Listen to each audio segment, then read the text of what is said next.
தேவனுடைய நாமத்திற்கு மகிமை உண்டாவதாக. ஏசாயா 41:10 சொல்லுகிறது, நான் உன்னை பலப்படுத்தி உனக்கு சகாயம் பண்ணுவேன், என் நீதியின் வலது கரத்தினால் உன்னை தாங்குவேன்.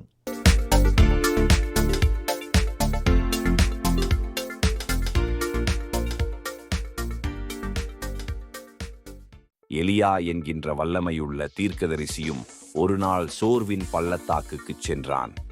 இவனோ தேவனுக்காக மிகவும் பக்தி வைராக்கியமாயிருந்தவன்.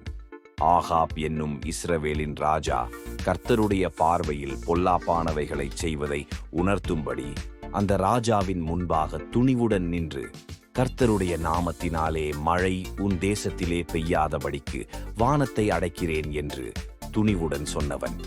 சாரிபாத் விதவையின் மகனை உயிரோடே எழுப்பியவன். வானத்திலிருந்து அக்கினியை இறக்கியவன். 450 பாகால் தீர்க்கதரிசிகளை வெட்டி கொன்றவன். இப்படிப்பட்ட துணிவும் பராக்கிரமமும் வல்லமையும் உள்ள எலியா ஒரு நாள் சோர்ந்து போய் தன் நாட்டை விட்டே ஓடி போகின்றான்.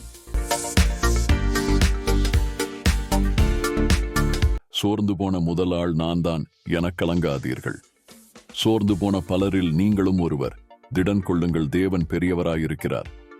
எலியா ஏன் சோர்ந்து போனான்? ஆகாப்பின் மனைவியாகிய ஏசபேல் எலியாவின் இடத்தில் ஆள் அனுப்பி, நீ என் பாகால் தீர்க்கதரிசிகளை கொன்றது போல உன்னை நாளை இந்நேரத்தில் கொல்லுவேன் என்று சவால் விட்டாள். அவ்வளவுதான். எலியா எழுந்து தன் பிராணனை காக்கும்படிக்கு ஓட்டம் பிடித்தான். சோர்வு பயத்தினால் அல்லது கவலையினால் உண்டாகிவிடுகிறது. தேவனுக்காக நீங்கள் வைராக்கியம் உள்ளவர்களாயிருந்தாலும் எதிரியான சத்துரு மிகவும் தந்திரமுள்ளவனாகையால் உங்கள் பலவீனங்களை அறிந்து அப்பலவீனங்களின் மூலம் உங்களை தாக்குகின்றான். மங்கி எறிகின்ற திரியை தேவன் ஒருபோதும் அணைக்க மாட்டார். அன்று பயத்தினால் சோர்ந்து போய் ஒரு நாள் பிரயாணக் களைப்பினால் தூங்கிவிட்ட எலியாவை தேவன் தட்டி எழுப்பி பலப்படுத்தினார்.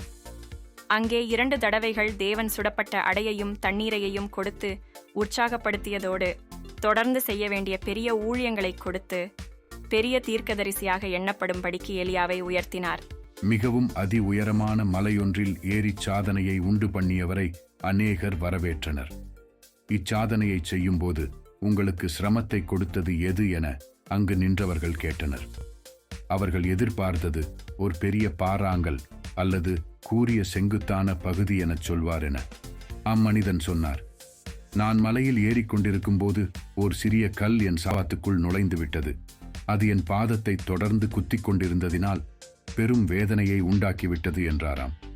இதேபோல பெரிய காரியங்களை செய்வோரை சிறிய காரியங்கள் சோர்வடையச் செய்துவிடுகின்றது.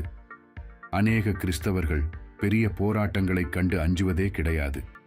ஆனால் சிறிய சிறிய பிரச்சனைகளினால் சோர்ந்து போய்விடுவது ஆச்சரியமன்றோ? நீ பயப்படாதே, நான் உன்னுடனே இருக்கிறேன்.